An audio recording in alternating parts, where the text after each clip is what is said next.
Yes, Start Ajit. recording.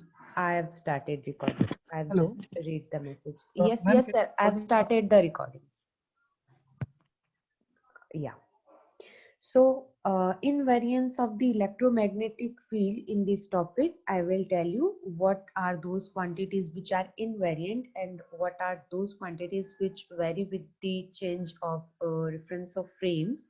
And most of the quantities which we deal in the electromagnetic theory now, they remain invariant. So this is your equation number 1. You can see on your screen V equals to del cross A.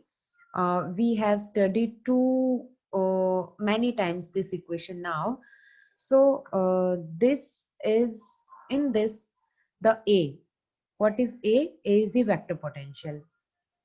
It remains invariant if it has some specific quantity along with it. I will tell you what. So if we want B to be invariant, this del is always invariant, we know now. So if we want B to be invariant, A must be invariant. Okay. So what does invariance means? Invariance means if I am doing some change in this quantity A, or I am applying, or I want to calculate the value of this A in different frames of references, in one frame, in two frame, and I am getting the same answer, then the quantity is always invariant. If uh, the quantity which we are dealing with is changing with respect to the changing reference of frame of reference, then we are saying that the quantity is not invariant. It is varying with the frames of references. Okay. So for the simplicity in electromagnetic theory, scientists choose A dash equals to A plus delta lambda. We can say cap. This sign, it's up to you what you will consider. I call it lambda. So A dash equals to A plus delta lambda. If I will put this A dash in this equation to here, then what I will get, B equals to del cross A dash, which is del cross A plus del cross del lambda. This is the vector equation. You can open it as now as it is. You can see on the screen. So it will become del cross A. Obviously, why? Because this del lambda with curl will be 0 always. Okay, this is inequality in mathematics you will study, or I think you have studied earlier too. So now we can say that if A dash is similar to A with some variance of this delta lambda, then B, magnetic field, is always invariant. Let's see more about this. Now we'll talk about electric field. So the formula which we follow in electromagnetic theory is E equals to minus del phi minus del A over del T. We know that we have to transform A by A dash, and A dash will be equal to A plus delta lambda. So just put the value of A dash here, just derive just solve the equation, and yes, you can see in this equation that we are not getting this equal to this, like we are getting some extra things. Okay, if we will change phi to, then maybe we can get something like considerable. So the scientist also derived the relation between phi dash and phi, which is phi dash equals to phi minus del lambda over del t. Now put the two values of phi dash and a dash. Now you can get the desirable results, that will be equal to minus del pi minus del a over del t. Okay. So this is these two equations, these two changes, what we have done in vector potential and scalar potential are called Gauss transformation. Basic theory and the easiest two equations. So if I want to deal with different frames of reference and there is some changement in vector potential and scalar potential, then how can I write those? How can I solve the questions? So I will convert A dash into A plus delta lambda and phi dash into phi minus del lambda or del t.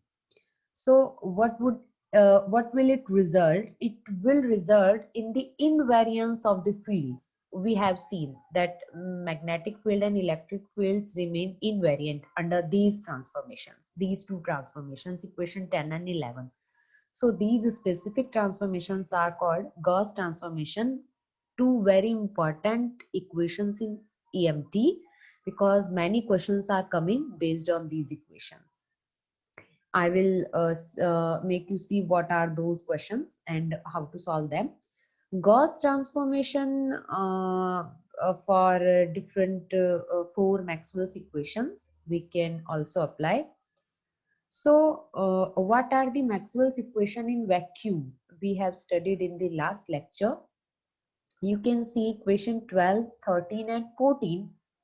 In equation 12, the Maxwell's first equation, which we have taken from Gauss law, is in vacuum. Del dot E equals to rho upon epsilon naught. So del dot E means divergence of electric field. And what electric field we are considering? We are considering E equals to minus del phi minus del A over del T. We are considering that. So just we have to apply divergence on that quantity. We can get this equation, which is equal to rho upon epsilon naught, obviously. And just put this minus sign from this side to this side, right one. So we are getting equation 14. I think these equations are quite easy. You can also derive. Moving further, this is the fourth equation of Maxwell group of equations. Fourth one it is. So del cross B is used to be equal to mu naught J plus mu naught epsilon naught del E over del T. Just what you will do, you know this value of del E over del T. Either you don't know, then just put the differentiation with respect to time of electric field. You can get these results, and you have to put this one into this side, this equation, in equation 15. And you will put del cross B and B as del cross A.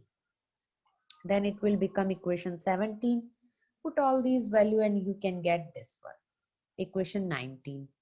So these are the Maxwell's equations under Gauss transformations, under field transformations. So what those two equations will become now? These are the two Maxwell's equations which are written in the terms of potentials under Gauss transformation. Okay, important two equations, equation number 20 and equation number 21. These equations are never asked in exam, so this time important topic is that you will remember these Maxwell equation in Gauss transformation. This time they may come in exams. Okay, important equations are these. Now we'll talk about Which equation we have to remember? All equation or one? just these two equations. These two. This one is the first one, which we have derived from Gauss law. Remember, and this is the last Okay. one, the fourth one. Remember. Okay. Yeah, Lorentz gauge. So what can we transform in Lorentz gauge, and what is a Lorentz condition? So from the freedom of transformation, a set of potentials, the two potentials we have, vector potential and scalar potential, A and phi, a set of potentials satisfy the Lorentz condition. Important equation. This is your Lorentz condition. Del dot A plus 1 upon C square del phi over del T equals to 0. So one can give you the value of A, and you may set to derive the phi. So you can derive, if one can give you the value of phi, you can derive A, and so on. So when we use this Lorentz condition into the Maxwell equation we have derived in this equation 20 and equation 21. So you guys can see this term in equation 21. It is here. You can see this. Yeah. So if according to Lorentz condition, if this quantity is equal to 0, then what are the changes in this 21 number equation? So this was your 20th equation equal to this, this is the same, and if you are putting it as equal to 0, then this will directly be equal to minus mu naught J. So under Lorentz-Gauss transformation, you are getting these two equations. Now Lorentz-Gauss always satisfy, if we want to satisfy the Lorentz condition, then the Lorentz-Gauss always satisfy in all frames of references. In all frames of references, either we are working with S1 frame and we are talking about Lorentz-Gauss, and then we are just changing the reference frame, then we can talk about Lorentz-Gauss in the same manner. Equation will remain the same. Yeah.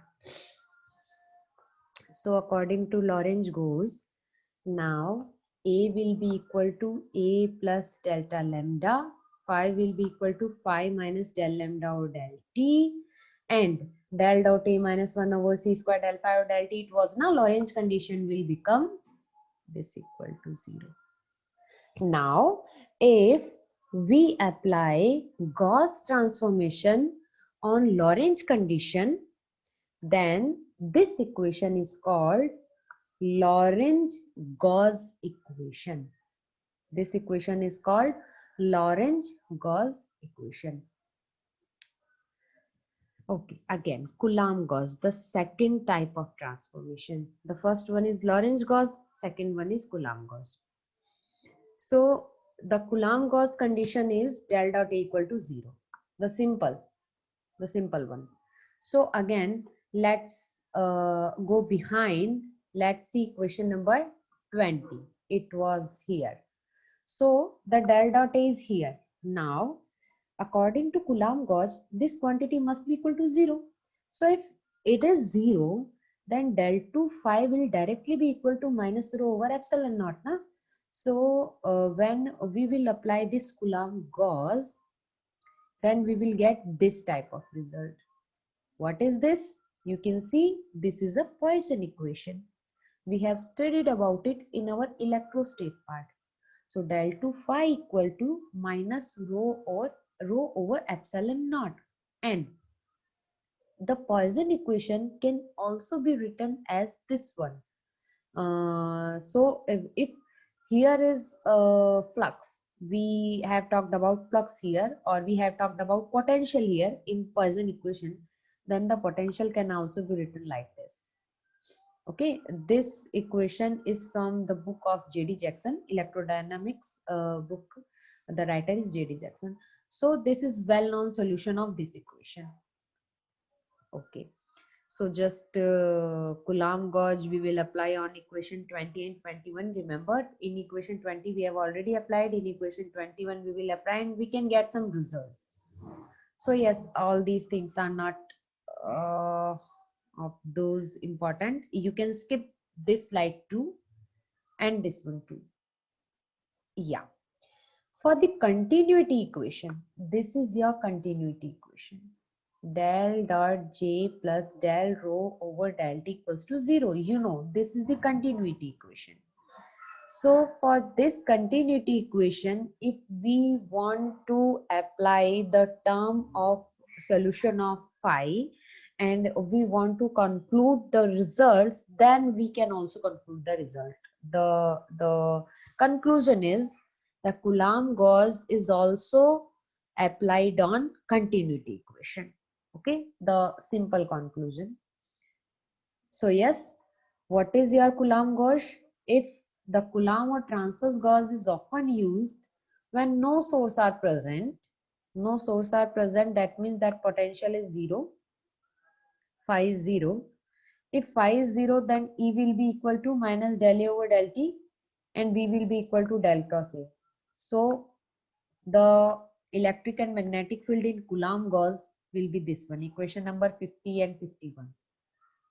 The question has been asked of these two equations already. The question can also be repeated. So remember these equations also in your mind. Yes. Now I will tell you what type of questions frequently are coming related to invariance, Lorentz invariance, Coulomb invariance, Lorentz-Gauss, Gauss invariance, etc. etc. So the question 1 is from NET June 2013.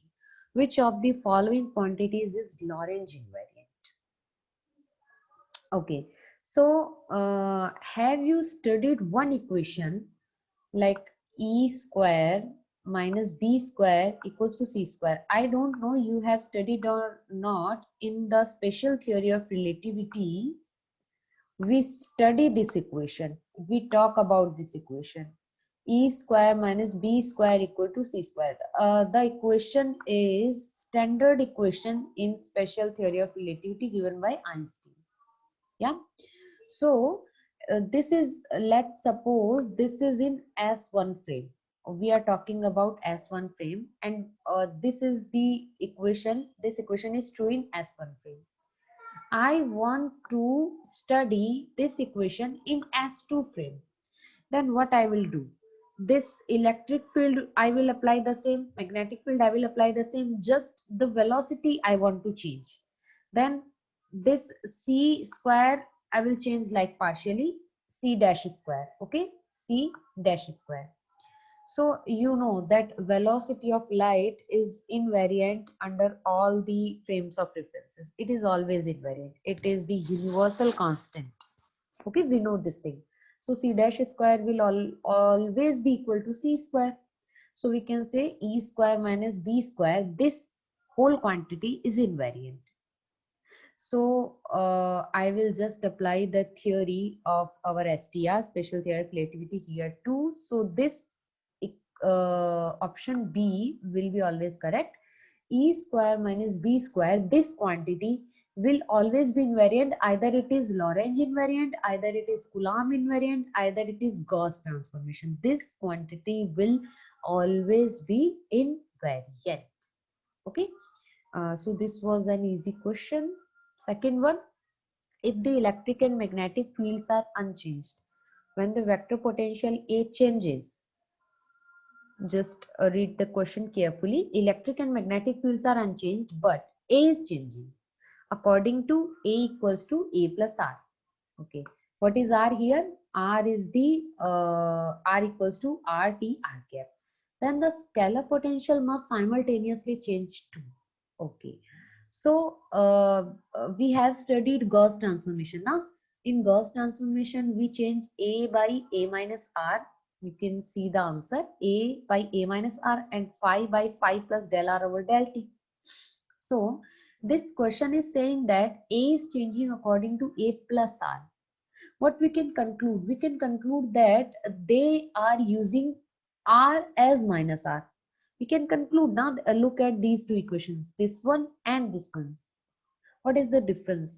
Mere the sign is changed, all the things are same. So what they are doing, they are just putting minus R instead of this R. So what we will do, we will just put in this phi, instead of this R, we will just put minus R. So the results we will get will be phi equals to phi minus del R over del T. Okay, so the correct answer will be option number C. Again an easy question. Question number 3, which is from June 15. Which of the following transformations V to A to V to A dash of the electrostatic potential V and vector potential A is a Gauss transformation? Now we have to calculate the V, the values of V and A in Gauss transformation. On what the transformation is saying? The transformation is saying that V is same, but A is changing. And you can see in the options too, V is same for all the 4 options. You can see V is same. V dash equals to V plus alpha x. It is same in all the 4 options, but they are giving different values of A dash in all the 4 options. Now, so we have to focus only on vector potential A. We will not focus on V. What is Gauss transformation says? Gauss transformation says that B is always invariant as B equals to del cross A and B equals to del cross A dash. So B is always invariant. Gauss transformation is saying that E is also invariant. E is equals to minus del V minus del A over del T and del A dash over del T. That will be always same.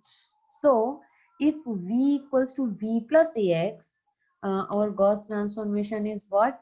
Phi equals to phi plus del lambda over del T, and A equals to A plus R or A plus lambda or A minus lambda, something like that.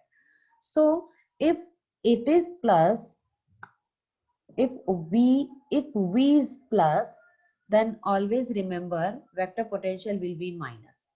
Okay, so either option B is correct or option D is correct.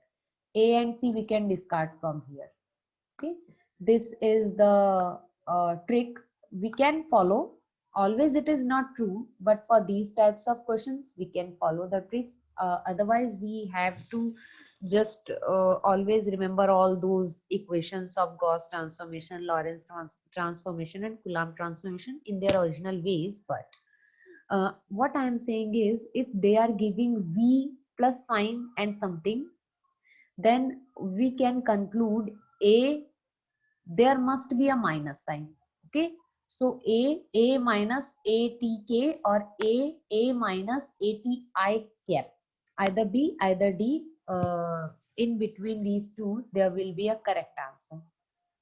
So they are saying that A is changing, and in Gauss transformation we have to calculate this thing.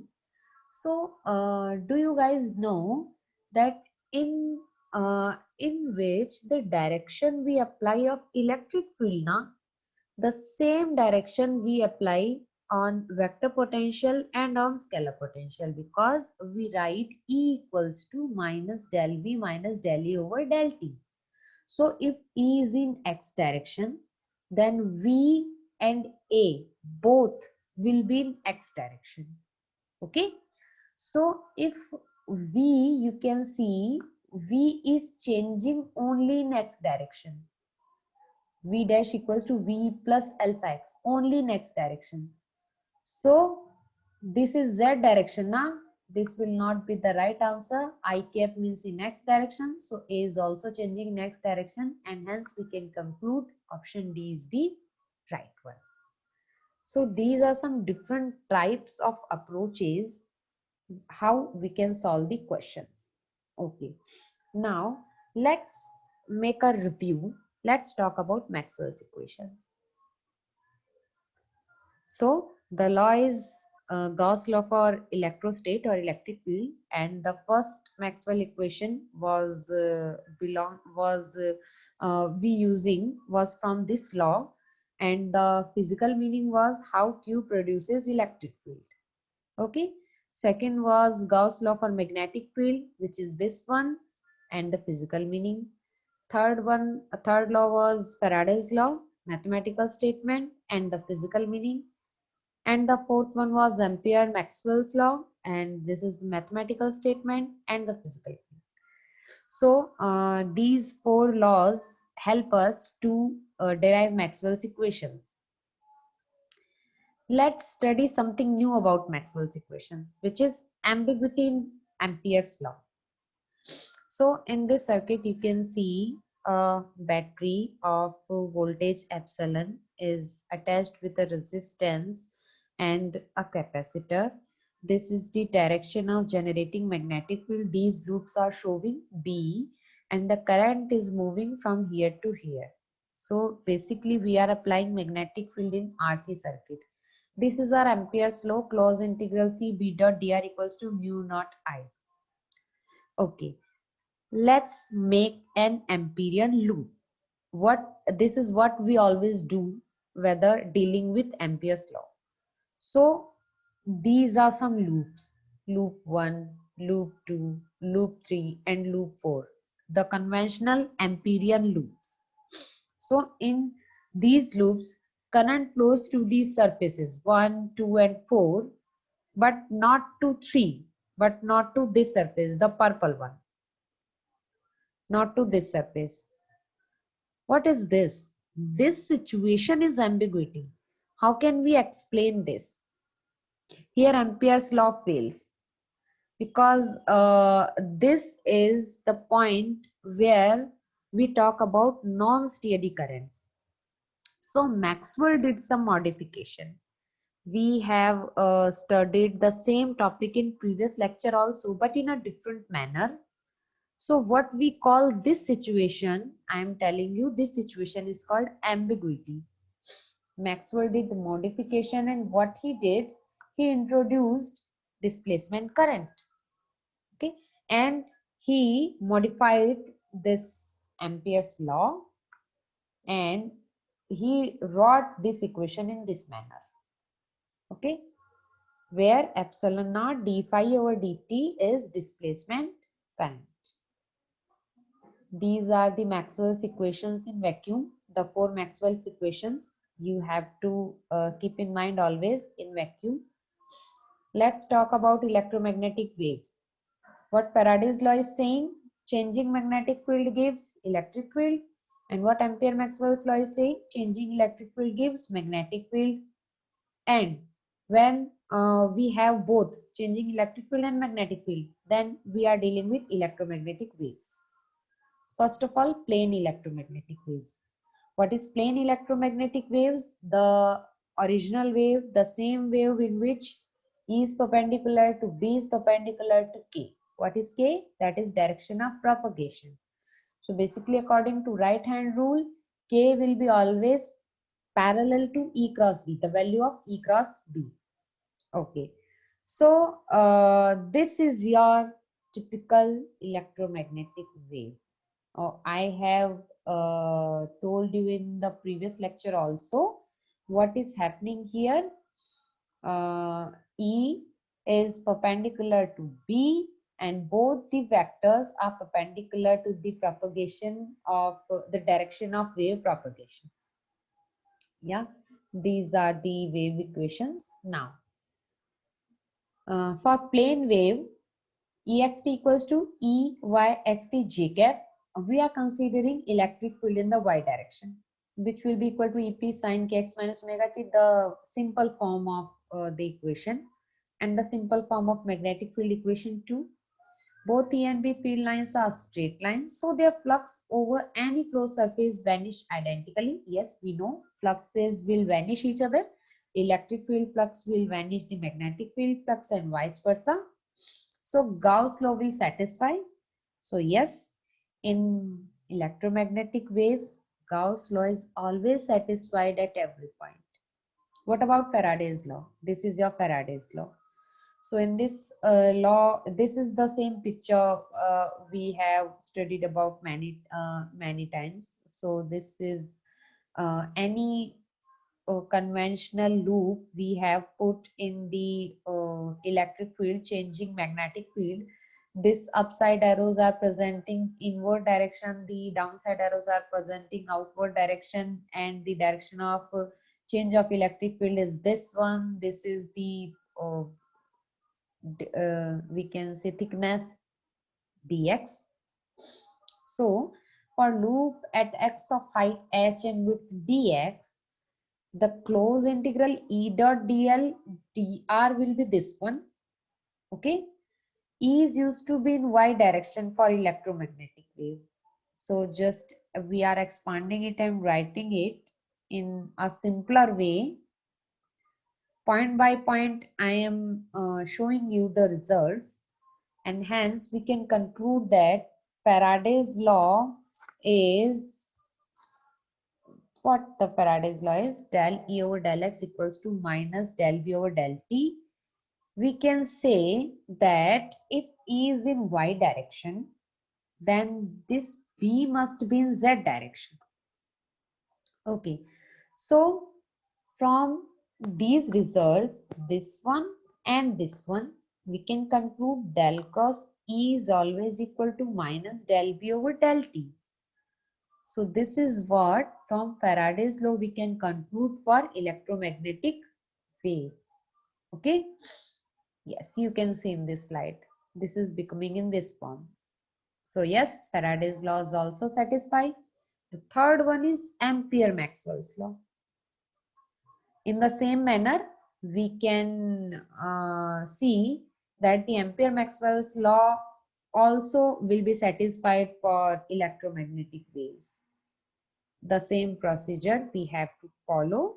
You guys will not remember these derivations, just I am telling you for knowledge. When you will study thoroughly, these things will help you to solve the questions. Now, what are some conditions on wave fields? When waves will move, they will extend some fields. So what conditions we can apply? So we will apply this condition, which is from Faraday's law, del cross B equals to minus del B over del T. We will apply another condition, which is Ampere's-Maxwell's law. And for a plane wave, we know this one E, this one B. So we will use Faraday's law. Just do this del E over del X for this equation. Just do del B over del T for this equation, and you will get this one. Easily you can get this. So the final results will be K over EP is equal to omega over BP. So now this K upon omega is the velocity, and you can get K upon omega equals to B upon E, and using this equation we will solve some question for electromagnetic waves too. Yes, now properties of electromagnetic waves, these two properties you have derived. Always remember these two properties in mind. Another one property, speed of wave will be this, you know this thing, which is 10 to 10 to the power 8 meter per second, speed of light in vacuum. Maxwell said light is electromagnetic wave, and all these things you know. Now some examples. Can we assume laser light as an electromagnetic wave? The question is, a laser beam with wavelength 633 nanometer is propagating through air in plus z direction. Its electric field is parallel to x-axis and has magnitude 6 kilovolt per meter. Find first the wave frequency, second the amplitude of magnetic field, the direction of magnetic field. All the formulas I have told you guys, you can solve these. So first we have to find out the wave frequency. If any question says you just to find out wave frequency, you will use this formula. F will be equal to C upon lambda. Lambda is given in this question. You can see, you can use this one. You can find out F, which is 4.7 into 10 to the power 14 hertz for this question. B is the amplitude of magnetic field. I have told you, if electric field is given and you have to just find out the magnitude, you can use this formula, B equals to E upon C. So the answer will be 2.0 into 10 to the power minus 5 Tesla, which is 20 micro Tesla. And what is C? Sorry, C is here the direction of magnetic field. Okay, it is given that the direction of electric field is x-axis. In x-axis it is moving. The wave is moving in z direction. So you can easily conclude what will be the direction of magnetic field. Obviously, it will be y direction, y-axis. Next, polarization. Polarization takes place in electromagnetic waves. What is polarization? You know the thing. Radiation from antennas are polarized, like radio, TV. We are using the property of polarization in these things, radio and TV. Light from hot sources are unpolarized, like sunlight, light emerging from bulb. Reflection from surfaces, polarized, like light reflecting off car hoods is partially polarized in horizontal direction. These things you know. Transmission through crystal, some plastics, polarized. What is the example? Polaroid sunglasses. You have seen these daily lives examples. So, if any component of electric field with preferred direction of that polarization is transmitted, then we will follow this condition. E transmission equal to E incidence dot epsilon cap in epsilon cap. Epsilon is your conventional direction. It may be I cap, J cap and K cap. So this equation we can also write as E incident cos theta, where theta is the angle between E incident and epsilon. Hence, it is becoming your law of Malus. This is your law of Malus. One question in 2011 June has come using this equation. You can see 2011 June CSIR net paper. There is the same question based on this equation. Question was easy. Okay. This is for sun radiation. S equals to S naught cos square theta. S is the radiation quantity. When we use two polarizers with mutually perpendicular transmission axis. Perpendicular transmission axis they have from here to here. Then no light gets to where they overlap. This black area, you can see this black area now. Here is no overlapping of light, means no output from this phase. So polarization of electromagnetic wave gives info about its source and medium it passes through. Where we apply these properties. So the applications are in astronomy, geological survey, material stress analysis, and so on. There are various applications. In liquid crystal display also, these are the components of that LCD. A slide full of knowledge, you can see. Now electromagnetic spectrum, where we have started doing our electromagnetic theory. From electromagnetic spectrum we have started now. So we are ending on it again. This is your electromagnetic spectrum. You will always keep in mind which region lies between which frequency or wavelength range. Okay, some statics. Now, how to produce electromagnetic waves? Important question. So, any changing electric or magnetic field will create electromagnetic waves.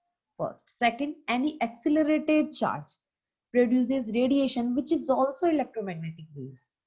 Radio transmitter, LC circuit we can say, X-ray tube, MV magnetron tube, these electrons, in which electrons circle, like we can say a cyclotron, like a cyclotron. Okay, so these are some this is the picture from LC circuit, LC oscillator it is saying, and it also generates electromagnetic waves like this. Okay, so some important formulas are coming for electromagnetic waves. How to calculate energy and momentum. So this formula you will use for electrical energy density. I have told you this formula earlier too. UE will be equal to half epsilon naught E square. And for magnetic field, the energy density will be UB equals to B square upon 2 mu naught. So the total energy in the box, in any conventional box, will be UE plus UB. So du equals to UE plus UB A dx. Just put the values of UE and UB. And if we want to calculate the rate of energy moving through the box, then what we will do, we will just differentiate with respect to the time. dt is used to be dx over c. We can do this calculation and we can get this result. Where S we can find out, S is the intensity, which is rate of energy flow per unit area. Rate of energy flow per unit area. Na? So this area is unit, it is 1, rest the formula is same. Okay, and these are seen. Okay, we are getting S equals to E dot B 1 upon mu naught for plane waves, and for general waves like for elliptical waves, for circularly polarized waves, we will say this intensity as Poynting vector. The value of pointing vector we will calculate as S equals to 1 upon mu naught E cross B. Okay, these are the specific formulas. You will note down, make your own short notes, or you can also see in my short notes I have shared with you guys. All these formulas are there. Next example is for solar energy. The question is saying the average intensity of noontime sunlight on a clear day is about this one. Intensity they are giving S. This is 1 kilowatt per meter square. Question is, what are the peak electric and magnetic fields in sunlight? At this intensity, what area of 40% efficient solar collectors would you need to replace a 4.8 kilowatt water heater? So you can easily calculate the first one. S is given. You have to calculate electric and magnetic fields. So first you will calculate magnetic field using this formula. Then you will calculate electric field using this formula. All these formulas you know now. Okay, second is area. What is area needed? So for 40% efficiency and for 4.8 kilowatt energy, the area will be 4 energy divided by the efficiency into the average intensity. So this important calculation is there. No formula is mentioned here. I have mentioned this formula in my notes, short notes. You can see there. Okay. Do some localized sources also generate waves? Yes, they generate. The simple example is the sun. It is generating different types of waves, but it is localized. So the wave is always spherical for a localized source. Okay. This S is equals to power upon area. S is the intensity, power is P. Because we are considering as a spherical wave, then the area of sphere will be 4 pi r square. So we can conclude S is proportional to E square and V square, and E and V are proportional to 1 upon R from this formula, we can say. Another example is for cell phone. We are using mobile now. So it is also generating different types of radiation.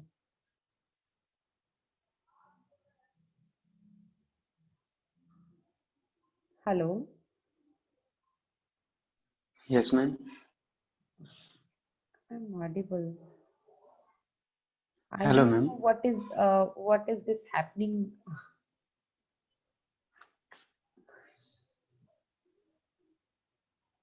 ये बीच में क्यों चलने लगा? Okay. So yes, you can listen me now, and the screen is also visible, right? Yes, ma'am. Okay. Yeah. So we were talking about the cell phone reception. So a cell phone's typical average power output is given, which is 0.6 watt. If the receiver at a cell tower can handle signals with peak electric fields as weak as 1.2 millivolt per meter, what is the maximum allowable distance from cell phone to tower? The question is, which is the most allowable distance? The most appropriate distance of cell phone, we can keep the distance with cell phone and tower, distance between cell phone and tower. So we will use this formula to solve these types of questions. And hence we can get R, and R is the distance now. We will put all those values and we can conclude that 5 kilometer is the appropriate distance from cell phone to tower. So how we are applying this theory to cell phones, you can see here, this is your tower. And it is just enlarging its area up to like 25 kilometers square. Up to 25 kilometers square, this tower is radiating radiations. So we are saying this is a hexagonal cell area, and the area is approximately 25 kilometers square. So we can calculate this circle of radius. So 25 kilometers square will be approximately equal to the circle of radius. Okay, So the R will now be equal to, we know that pi r square is the area of any circle. So pi r square will be equal to 25. So R will be this one, which is 2.8 kilometer, which is appropriately allowable for an hexagonal cell area. Now, this is the momentum. If one asks in any question to calculate the momentum, then what formula you will use? This is your energy density, you know the formula. This is your Poynting vector, you know the formula. Just calculate these two and put in this equation. You will get radiation momentum for any electromagnetic wave. This is radiation pressure, which is Poynting vector or intensity upon the velocity of light. This is radiation pressure of reflecting surface. These are some important formulas. That is why I am showing you all these formulas, guys. Please note down these formulas. While you will study, you will remember these formulas to solve the questions. Now we are moving towards some questions we will solve based on these formulas we have studied till now. The question number 4 is, a beam of unpolarized light in a medium with dielectric constant epsilon 1 is reflected from a plane interface formed with another medium of dielectric constant epsilon 2 equals to 3 epsilon 1. The two media have identical magnetic permeability, means mu. If the angle of incidence is 60 degree, then the reflected light, and there are four options. What we have given a relation between the two dielectric constants of two mediums, which is epsilon 2 equals to 3 epsilon 1, and the angle of incidence, and we have to calculate about reflected light, that what type of reflected light we will get. Option is, the reflected light will be a plane polarized perpendicular light, will be a plane polarized parallel to plane of incidence, will be a circularly polarized light, and will be the same polarization as incidence light. This was an easy question from NAT December 2015, and we will use here Brewster law. Important law, Brewster law. You have studied this law in your 11th standard. This is the polarization of electromagnetic wave equation. That is why I put this question here. So we know that reflector ray is polarized perpendicular to the plane of incidence according to Brewster law. So the correct option will be, if any unpolarized light will struck any medium having some dielectric constant now, then it will surely get polarized. Okay, so either it may be circularly polarized or plane polarized, but according to Brewster law, the initial wave is always plane polarized. So either option A is correct or option B is correct. Now, the incidence light and the reflected light cannot be in same medium. That is why they are not always parallel. So A option will be the correct, is plane polarized perpendicular to the plane of incidence. Next question. The x and z components of a static magnetic field in a region R Bx equals to B naught x square minus y square and Bz equals to 0 respectively. Which of the following solutions for its y component is consistent with the Maxwell equations? Four options we have given. All the values are magnetic field in y direction. We have to follow the Maxwell equation, any of the Maxwell equation. X component of magnetic field, Z component of magnetic field, they are giving in the question. Bx is B naught x square minus y square and Bz is equals to 0. We will calculate only the y component. So yes, we will use the Maxwell equation. Do you remember the Coulomb transformation, Coulomb invariance, which says del dot B is equal to 0. This is your del.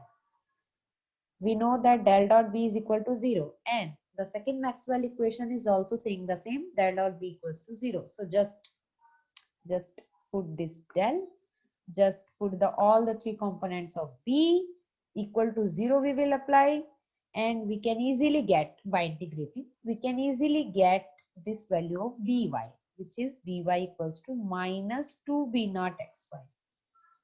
Option B will be the correct one. This problem was from NET June 2016. Question 6. The values of electric and magnetic fields in a particular reference frame are this and this, E and B we have given, and an inertial observer moving with respect to this frame measures the magnitude of electric field E dash equals to 4. Then we have to calculate B dash. We have given E and B in one frame of reference. We have to calculate B in another frame of reference where E is given. So we will use the formula I have told you, E square minus B square is equal to 0. We have done a question now, remember in this lecture earlier, we have done a question that E square minus B square is invariant always. So we will use that. E is given, B is given, E mod of E is 4, then we have to find out mod of B dash. So the EX is 3, this is your EX, 3x cap you can see. EY is 4, this is your 4, Y component, and hence EZ is equal to 0. And there is also BX, BY and BZ. So you know this thing now, E square minus B square equal to constant or is invariance. So just put in component EX square plus EY square plus EZ square minus BX square plus BY square plus BZ square equals to E dash square minus B dash square. So E dash is 4. The square of 4 is 16 and B dash I am putting as B. And solving this, we can conclude B dash will be equal to 0. So the magnetic field in another frame of reference will be 0 from this, for this question. And this question was from NET June 2016. These types of questions frequently come in your exams. So do practice for these types of questions. Yes, any query till now? If any, you can ask. Ma'am, Yes? I have a doubt in a previous lecture. From previous lecture, yes, you can ask. Yes. Ma'am, what is the direction of pointing vector? We know about electric field, direction of electric and magnetic field, which are perpendicular to each other. Yes. But what is direction of pointing vector? What is the formula of pointing vector? It is S equals to 1 upon mu E cross B. Do you remember the formula? Yes, ma'am. Yes, E cross B. Okay. So if they are giving us some direction of electric field and another direction of magnetic field, then can't you calculate the direction of S?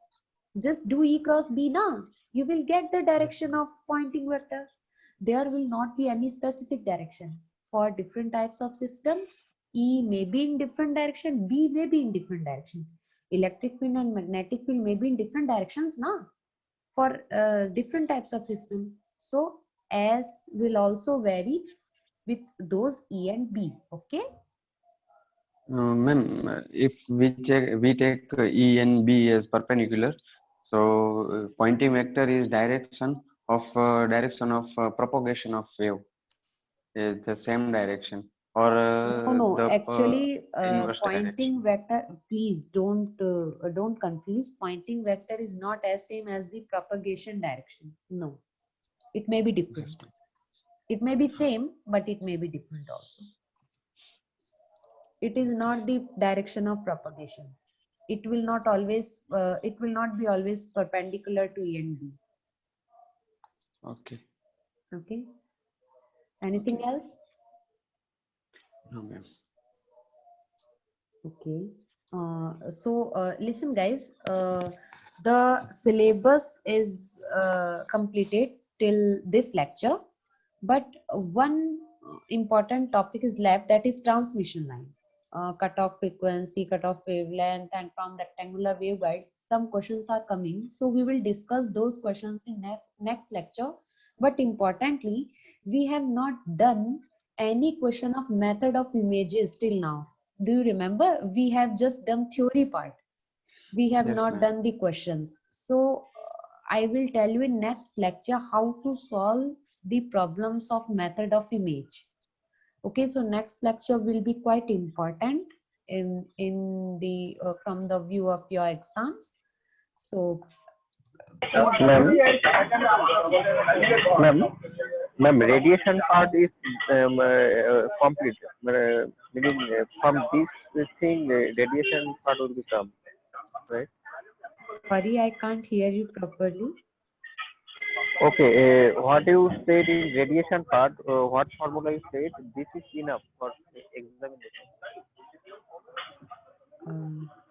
Sorry, Hello, I can't hear you clearly. Can you say a bit loud? hello, can you Yes, hear me? yes, I can hear you, but I can't Okay, I hear. said that is radiation, what formula you are talking, is it enough for exam? Yes, yes, it is enough for exam because some part of radiation, like black body radiation, we study in solid state, na? So Yes, yes, some yes. questions from radiations are coming from those formulas too. So when you will study black body radiation in solid state, na, then you will get Yes, yes. there are more formulas of radiation. But for electromagnetic waves, these formulas are enough, which I have told you. Okay. Okay. So yes, I am concluding here my lecture. See you in next lecture. Thank you, Hello, ma'am. Kaji. So there is one request. You make me host so that I can record the lecture and start my Yes, nuclear sir. physics I lecture. am making you host. You are the host now. Okay, ma'am. Thank you. So, dear students, do you need some break or shall we continue with the next lecture? No problem, sir. We shall continue. So, okay. So, shall we start? Monica, who is the Ankita ji? So, are you there? Vaibhav sir is here. Ankita ma'am is not present. I Yes, think. sir. Please continue. You Okay, can okay. record the class. Okay. Yeah. Vaibhav sir, I have a query. If I will leave the meeting, will all the participants will be log out by themselves? No, no, it will not because you have made Amrit sir host. Okay, okay. Then I am leaving the meeting. Yeah.